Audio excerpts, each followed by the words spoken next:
Friday! I just got to go out for a quick walk and a swim, and I find if I don't do that, if I don't remember to keep my body healthy, life is different. So, whatever it is, some people love to go work out. Other people, it's such a, I should. But honestly, if you can become curious about your integrative movement, keeping your body healthy will be so much easier. And frankly, if you don't do that, you just are adding burden to your stress. So many people, used to do a lot of manual labor, and that wasn't a problem. It's just you don't have the energy for working out.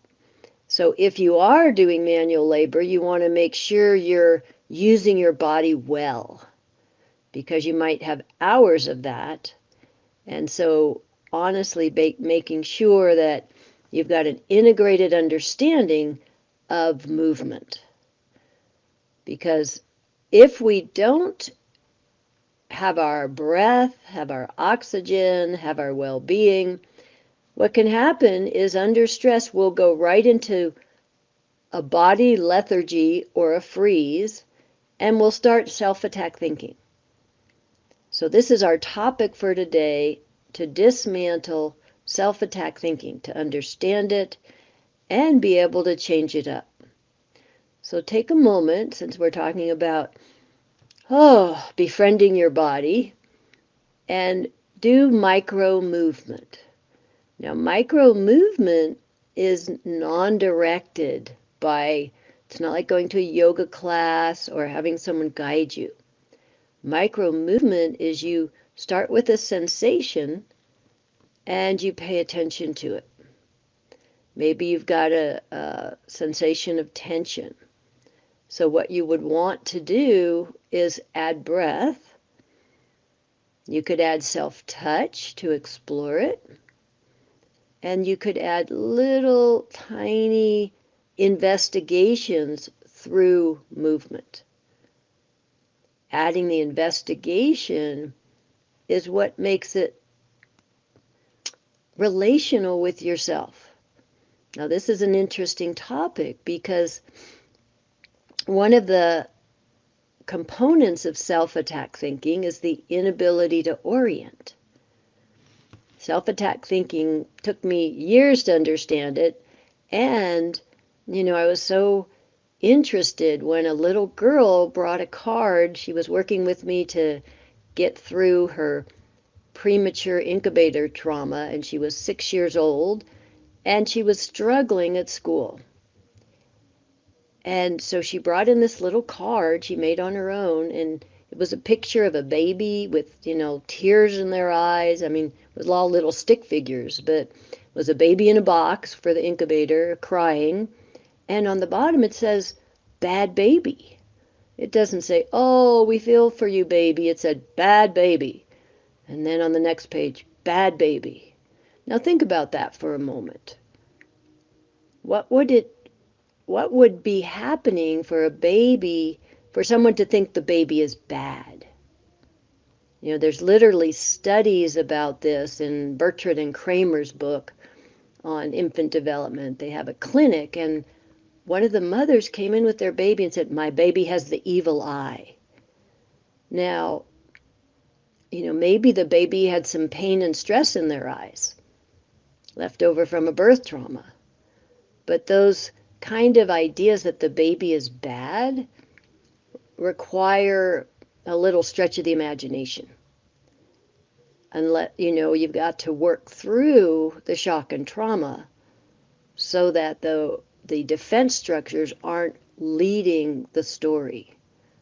And so this little girl had a bad baby story. And I thought, wow, why? So this is the basis of self-attack thinking. If you can't orient, there's so much confusion and bad things are happening, you might decide precognitively that to attack yourself gives you a locus of control, And that's, better than dying of chaos. And then to have the fight response, the attack, alive and well, because we need our fight response to survive sometimes. So rather than dying of chaos, rather than getting overwhelmed on a very deep impression, and I would say it's on top of a freeze response. So take a moment and blink your eyes and look around. Blink, blink, blink, blink, blink, blink, and then do little micro movements while you're blinking. Hello, welcome. Yeah, do those little micro movements. Now, don't make yourself dizzy or anything. If it's too much, always stop, because that's good self-care. Now, turn your head by using your nose. Hello. So sometimes we turn our head because of an idea or a sound. Now what I want you to do is use your nose and turn your head using your nose from one side to the other. Let your eyes arrive after your nose. What we're working with is body perception. So use first wiggle your nose, maybe touch your nose. Hello, Jennifer. Touching your nose, feeling the shape of it.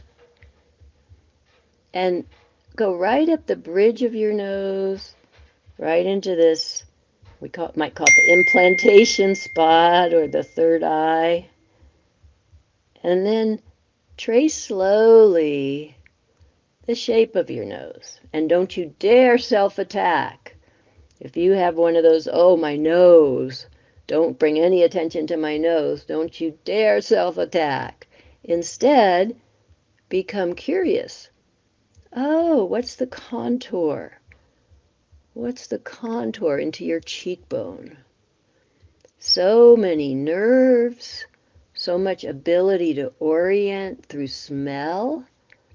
That's why it's difficult for babies when they're removed from their mama post-birth, because they are using their nose to orient, to smell.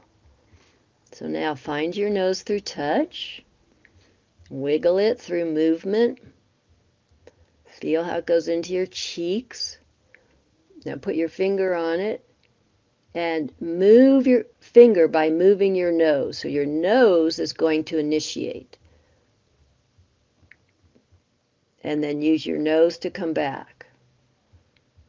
And go the other side. Your nose is going to initiate. Here's your finger giving you feedback. And your nose is going to initiate. And back. Try down. And middle. And up and middle. Now close your eyes and use your nose and see how that feels.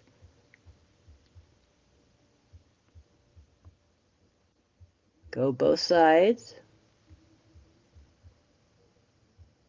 Your fingers just along for the ride. Now this time, switch your attention. Do the same thing, move by initiating with your nose, but put more attention in your finger than your nose. So your finger attention is coming to the foreground.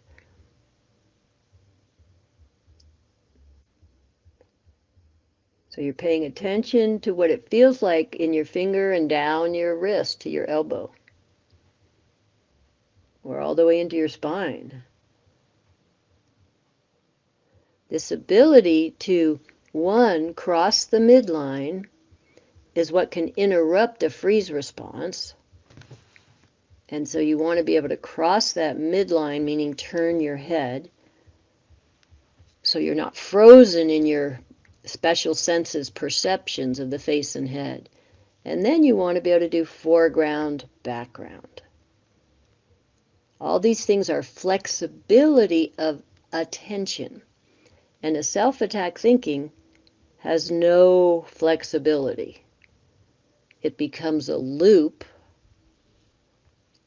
that does the positive intention of having a self because you're self-attacking and keeping the fight response alive.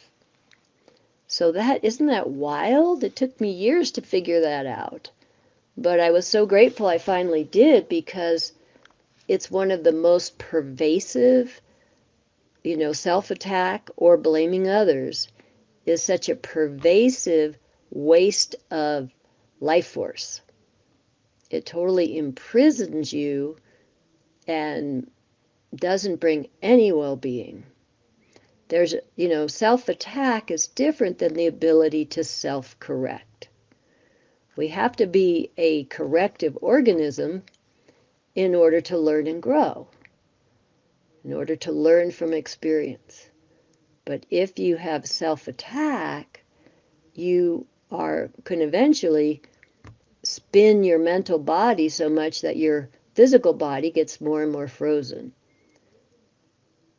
So let's take a breath. Make a little sound.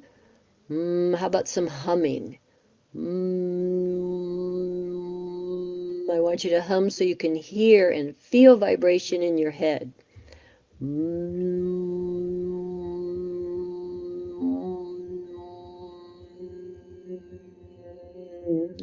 Now play with that vibration and see if you can bring it up to your nose.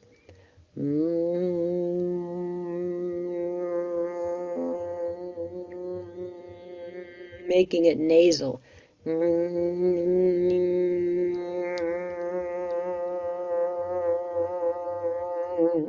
Then see if you can make it come out of your nose and down maybe into your tongue or into your throat or into your lips.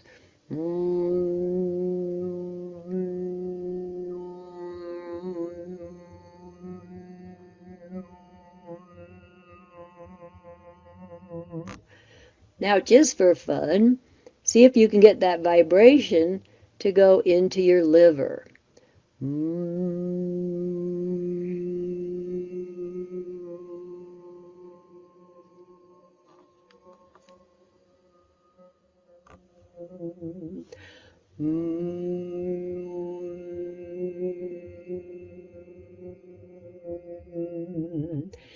Now, just for fun again, see if you can get it to go into your right kneecap.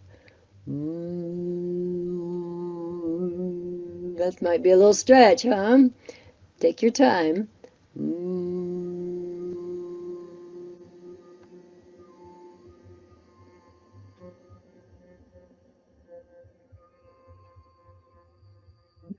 Now play around on your own invitation. Keep moving your hum to different parts of your body. And I'm sorry, Dr. Simeon, I don't have people come on my live. I've tried it a few times and the tech just blows up on me. So please put anything you would like in your comment and we could work with that. So now we're humming and we're moving that hum all around in our body.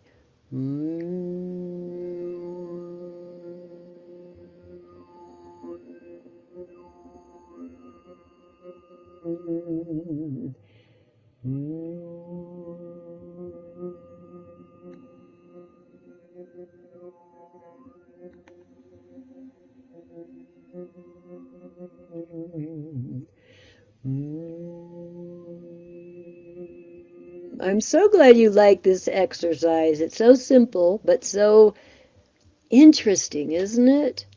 Because what happens with self-attack thinking is you're not relational with yourself. You're punitive with yourself. That's a kind of relationship, but who wants to do punitive controlling? That is not good.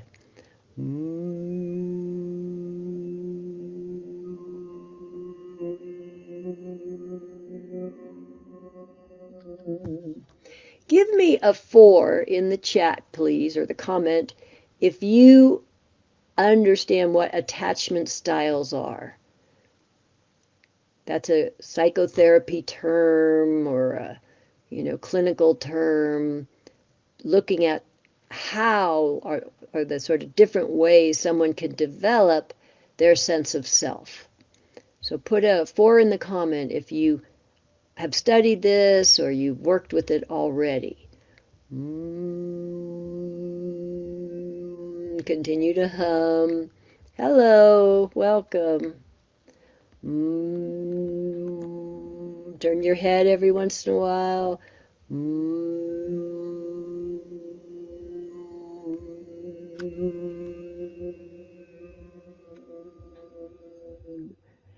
And then pause.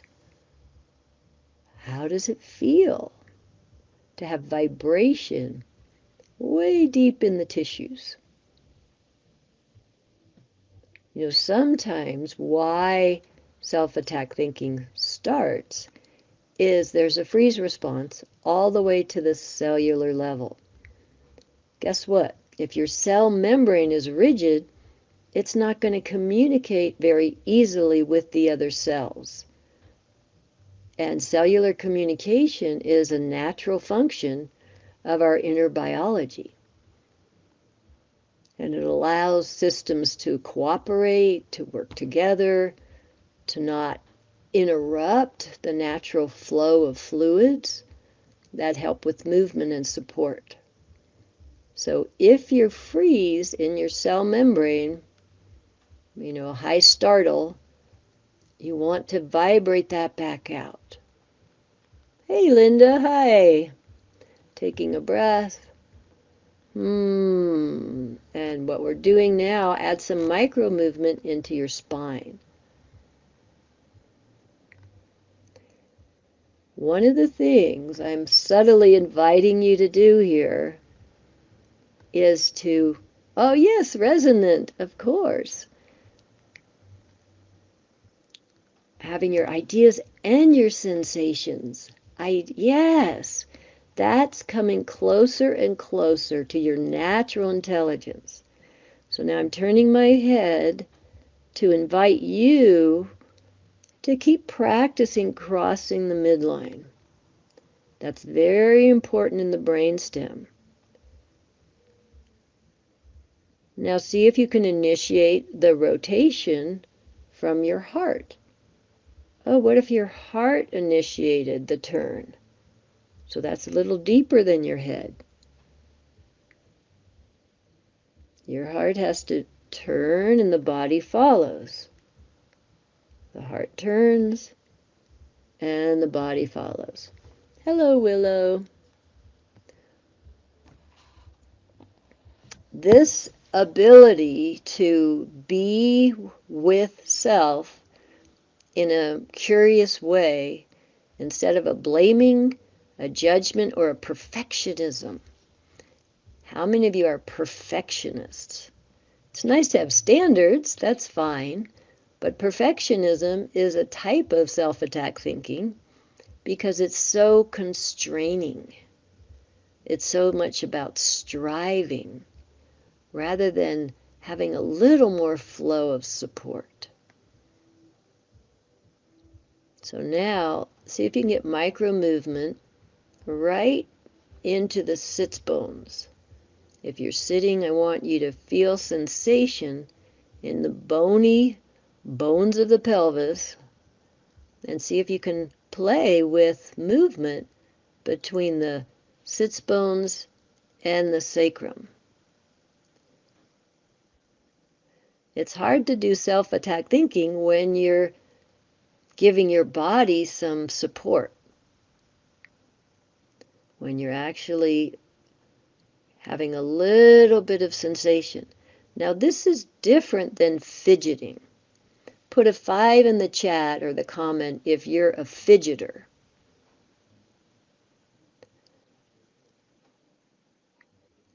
Yeah, fidgeting.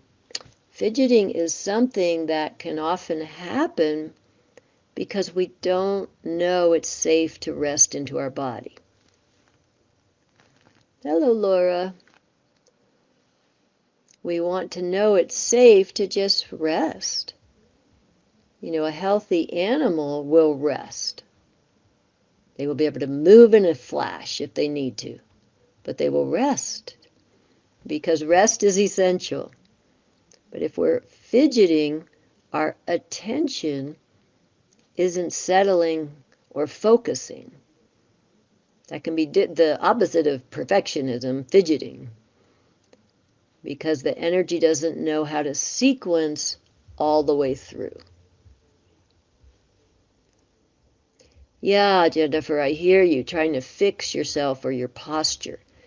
It's good to pay attention for the support and to make it a play, like a curiosity rather than a fix it. Because that's sort of from the outside in, or can have that sort of judgment. And it's good to pay attention to your posture, actually, because the more ease you have in your alignment, the less effort. And the less, if you can have that healthy amount of, they say that we don't want to be stress-free, or we'll just become so complacent we won't evolve. But you want to be stress healthy, meaning there's some engagement and curiosity to help you deal with life. And ideally, that growth gives you more empowerment. And that's what we're looking at, is the empowerment. Now, we started by touching our nose, tracing our nose, leading with the nose. So if you haven't done that yet, use your finger and define. And again, I said no self-attack thinking here about your nose or your appearance. You can play with your own self-touch. So let yourself do that. You could use the pads of your fingers, and you see if your cheek can touch your fingers. Yeah, your cheek can touch your fingers. And then let your fingers touch your cheek. So try this. Cheek is touching fingers, fingers are touching cheek. This is what we call reciprocal touch. And if you're a manual therapist, you always want to invite the people you're working with to touch you back wherever your hands are, because they will then be part of the relational field for healing, for shifting patterns. Now, use your cheek to swing your hand up and down.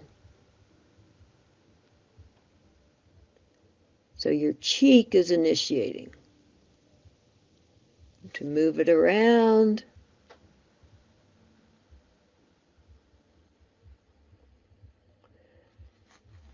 Isn't that interesting to be able to shift your attention of initiation?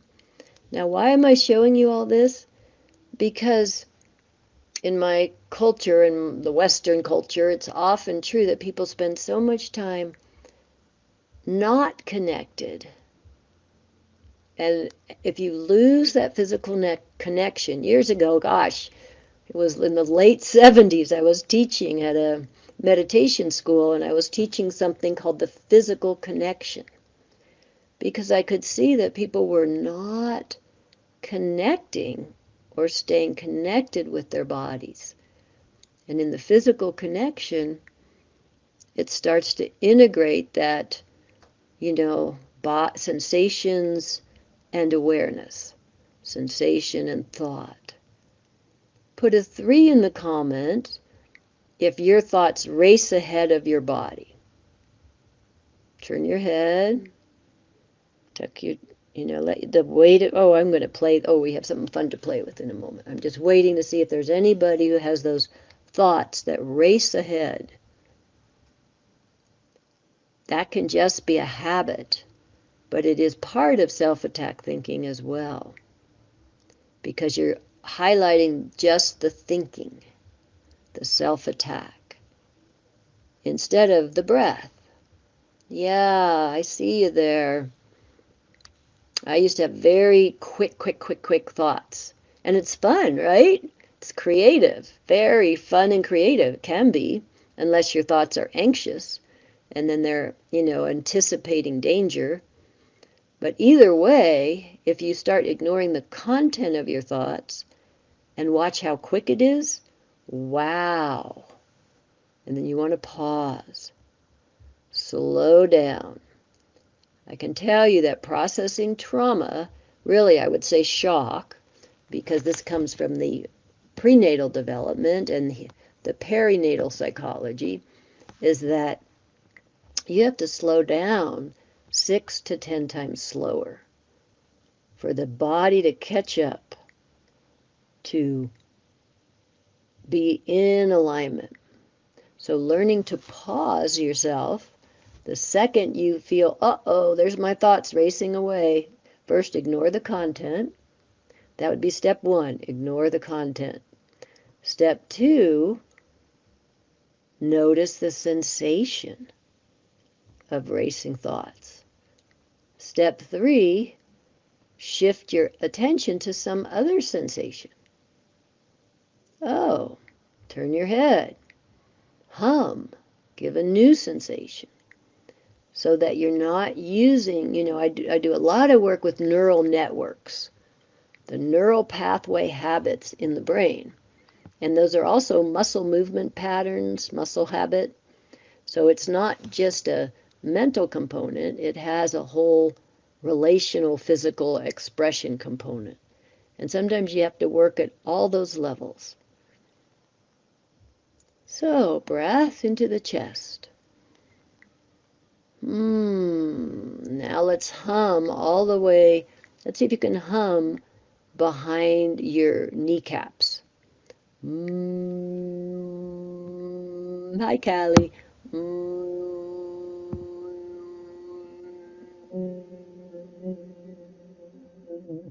Take your time.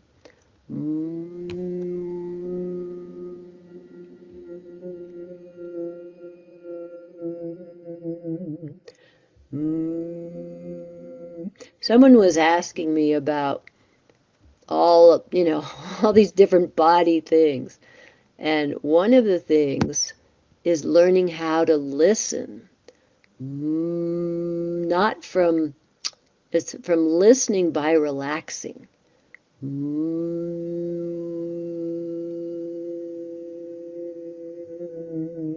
So you can listen and feel is your body vibrating behind your knees.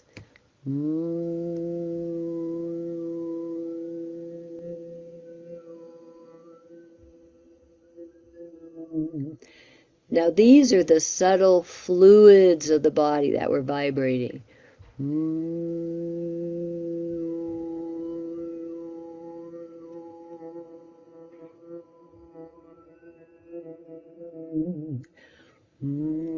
Take as many breaths as you need to. My Rowan house. Now get that hum to go into your lips again.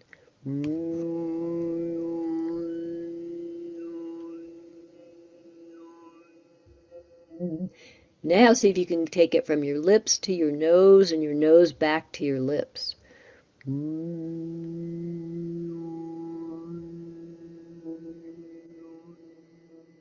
Back and forth. You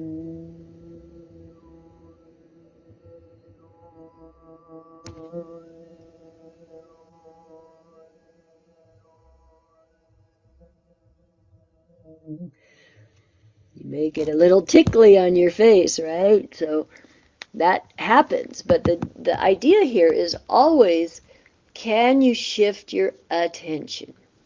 Can you, with self-attack thinking, it's an inability to shift attention.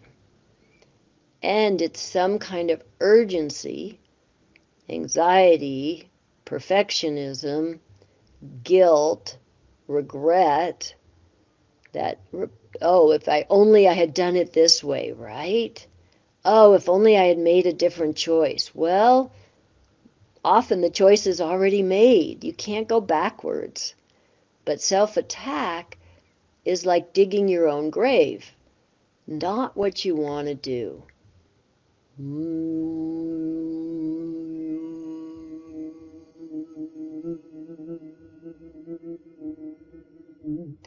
I'm continuing to go back to humming because it's the first, prenatal vibrational sound is our first perception in a way. Like your soul signature.